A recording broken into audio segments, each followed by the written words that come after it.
नमस्कार दोस्तों, स्वागत है आपका और आपके साथ हमेशा की तरह मैं हूं आशिमा त्यागी। दोस्तों, कभी कभी सच बोलने वाले की जगह मायने रखती है और कभी वक्त मायने रखता है।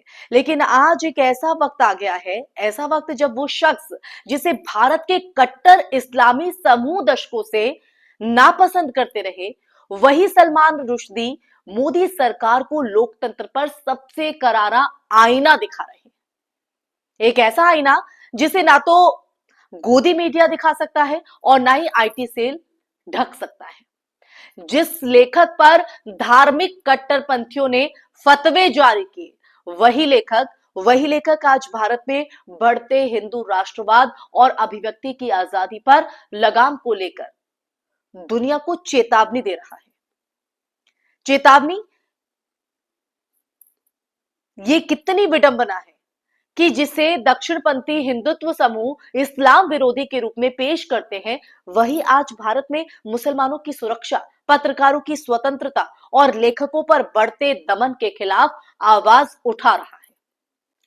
तो दोस्तों, आज की जो चर्चा है वो महत्वपूर्ण है, ये सच आपको जानना जरूरी है। सलमान रुश्दी ने ब्लूमबर्ग को दिए गए इंटरव्यू में साफ कहा, भारत वो नहीं रहा जो कभी लोकतांत्रिक विविधता, बहुलतावाद और सांस्कृतिक खुलापन का प्रतीक हुआ करता था। उन्होंने कहा कि बढ़ते हिंदू राष्ट्रवाद ने भारत की आत्मा को ही बदलना शुरू कर दिया है। मुसलमानों को खलनायक की तरह पेश किया जा रहा है और पत्रकारों के खिलाफ केस दर्ज हो रहे हैं, क्योंकि वो सच अगर दिखाएंगे, सत्ता से सवाल पूछेंगे तो उन पर यही एक्शन होगा। और जो भी सरकार के सवाल उठाता है ना, उसे या तो टुकड़े टुकड़े गैंग कहा जाता है या राष्ट्रद्रोही। रुश्दी बताते हैं कि उन्होंने इन खतरों के संकेत सालों पहले ही देख लिए थे और अब वो ये संकेत हकीकत बन चुके नजर आ रहे हैं। दोस्तों, सलमान रुश्दी उन्होंने ये बताया कि भारत का आज का राजनीतिक माहौल इतना ध्रुवीकृत हो चुका है कि साहित्य, कला और पत्रकारिता सभी जगह डर का वातावरण बनाया जा रहा है, ऐसा माहौल बनाया जा रहा है। ये वही देश है जहां कभी प्रगतिशील विचारधारा, बहस और असहमति लोकतंत्र की जान हुआ करती थी दोस्तों। लेकिन आज लगातार धार्मिक ध्रुवीकरण, भीड़ हिंसा को संरक्षण और विरोधियों को अर्बन नक्सल देशद्रोही कहकर दबाने की जो प्रवृत्ति ने इस स्थिति को गंभीर बना दिया। इसलिए आज ये सच जानना आप लोगों के लिए बेहद जरूरी है। सलमान रुश्दी ने यह कहा कि लेखक और पत्रकार अब सिर्फ आलोचना नहीं झेल रहे हैं, वो प्रत्यक्ष खतरे में है।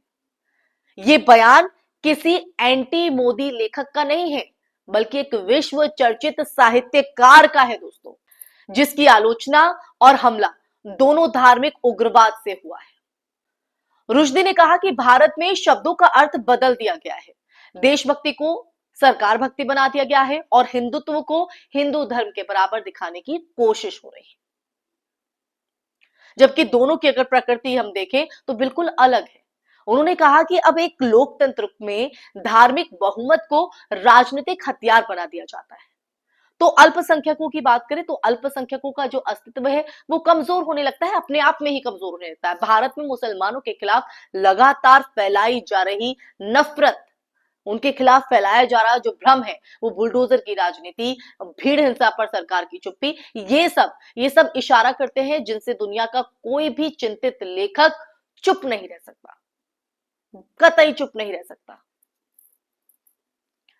उन्होंने ये भी कहा दोस्तों कि भारत अब सिर्फ राजनीतिक दिशा नहीं बदल रहा है, बल्कि सांस्कृतिक और बौद्धिक रूप से भी सिकुड़ रहा है, संकुचित हो रहा है। जो लेखक, कलाकार और पत्रकार सत्ता से सवाल करने की कोशिश करते हैं, उन्हें या तो अदालतों में घसीटा जाता है, समझ रहे हैं आप, या फिर सोशल मीडिया पर जमकर उन्हें ट्रोल किया जाता है या कराया जाता है, वॉटेवर। पैन अमेरिका ने भी हाल ही में भारत को उन देशों की सूची में डाला है जहां फ्री स्पीच पर सबसे गंभीर हमले हो रहे हैं। रुश्दी का यह कहना है कि ये वही देश है जिसने कभी उन्हें प्रेरणा दी थी, वो इंस्पायर हुए थे, लेकिन अब वही देश अपनी ही विचारधारा और विकास मॉडल का गला घोट रहा है। अब सोचिए जब दुनिया भर के कट्टरपंथियों के निशाने पर रहा व्यक्ति भी भारत में बढ़ते हिंदुत्व, हिंदू राष्ट्रवाद और मुसलमानों के खिलाफ जहर फैलाने को लेकर चिंतित हो, अगर वो चिंतित हो जाए, तो क्या ये सिर्फ एक राय है? क्या ये सिर्फ एक लेखक की टिप्पणी है, या ये उस दिशा का संकेत है जिसका अंत लोकतंत्र की कमजोर होती नींव में होता है? ये सवाल आज हर भारतीय को खुद से पूछना चाहिए दोस्तों। सलमान रुश्दी का बयान किसी राजनीतिक दल के पक्ष या विपक्ष में नहीं, बल्कि भारत के लोकतंत्र के पक्ष में है। वो लोकतंत्र जो अपनी एक पहचान रखता है। जब एक वैश्विक लेखक, जिसे खुद धार्मिक कट्टरता ने घायल किया, वो भारत में बढ़ती कट्टरता से डरे, तो आप समझ लीजिए कि मामला कितना गंभीर है।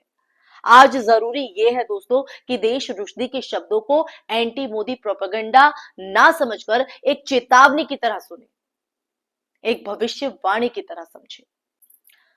और ये मैं इसलिए नहीं कह रही हूं कि हम ऐसे सपोर्ट करते हैं, ये इसलिए कह रही हूं क्योंकि जब लेखक बोलना बंद कर दे, जब पत्रकार सवाल पूछना बंद कर दे, जब नागरिक डर कर चुप हो जाए, तो लोकतंत्र की मौत आवाज से नहीं, चुप्पी से होती है दोस्तों।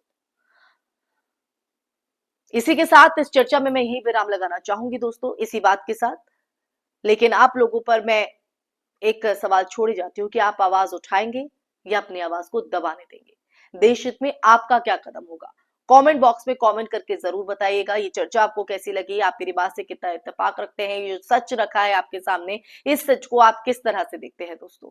कमेंट बॉक्स में कमेंट करके अपनी राय जरूर साझा कीजिएगा। हमारे साथ ही साथ इस वीडियो को ज्यादा से ज्यादा शेयर भी कीजिएगा, हमारे चैनल को सब्सक्राइब भी कीजिएगा।